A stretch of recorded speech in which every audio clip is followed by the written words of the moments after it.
ರಾಜ್ಯದ 22 ಜಿಲ್ಲೆಯಲ್ಲಿ ಗುಡುಗು ಸಹಿತ ಭಾರೀ ವರುಣಾರ್ಭಟವಾಗಿದೆ. ಮುಂದಿನ ಒಂದು ವಾರ ರಾಜ್ಯದಲ್ಲಿ ರಣಭೀಕರ ಮಳೆ. ಹವಾಮಾನ ಇಲಾಖೆಯಿಂದ ಭಾರೀ ಮಳೆಯ ಮುನ್ಸೂಚನೆ. ಕರ್ನಾಟಕ ಸಹಿತ ದಕ್ಷಿಣ ಭಾರತದಲ್ಲಿ ವರುಣನ ಹವಾ.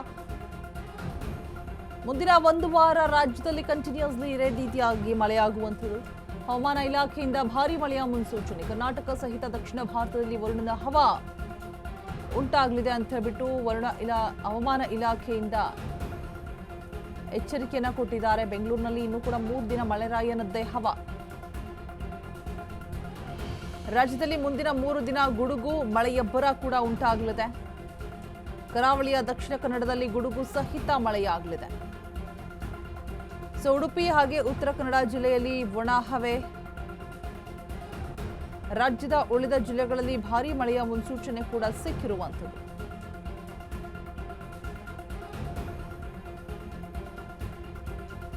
ಮುಂದಿನ ಒಂದು ವಾರ ರಾಜ್ಯದಲ್ಲಿ ರಣಭೀಕರ ಮಳೆ ಆಗುವಂತಹ ಸಾಧ್ಯತೆಗಳಿದೆ. ಹಿಂದೆ ಕೂಡ ಹವಾಮಾನ ಇಲಾಖೆ red alert, yellow alert, orange alert ಅನ್ನು ಘೋಷಿಸಲಾಗಿತ್ತು ರಾಜ್ಯಾದ್ಯಂತ ಒಂದಷ್ಟು ಜಿಲ್ಲೆಗಳಲ್ಲಿ.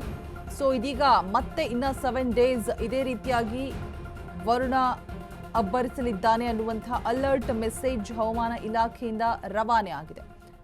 ಮೇ 8ರ ಬಳಿಕ ಬೆಂಗಳೂರಿನಲ್ಲಿ ಇನ್ನೂ 3 ದಿನ ಮಳೆರಾಯನದ್ದೇ ಹವಾ. ಇನ್ನು ಎಲ್ಲೆಲ್ಲಿ ಮಳೆ? ಹಾವೇರಿ, ಗದಗ ಮತ್ತೆ ಧಾರವಾಡ ರಾಜ್ಯದ ಎಲ್ಲೆಲ್ಲಿ ಮಳೆಯಾಗುವಂತಹ ಸಾಧ್ಯತೆಗಳು ಇದೆ ಅಂತ ಹೇಳ್ಬಿಟ್ಟು ಹವಾಮಾನ ಇಲಾಖೆ ಒಂದಷ್ಟು ಮುನ್ನೆಚ್ಚರಿಕೆ ಕ್ರಮವನ್ನ ತೆಗೆದುಕೊಳ್ಳಬೇಕು ಅಂತ ಹೇಳ್ಬಿಟ್ಟು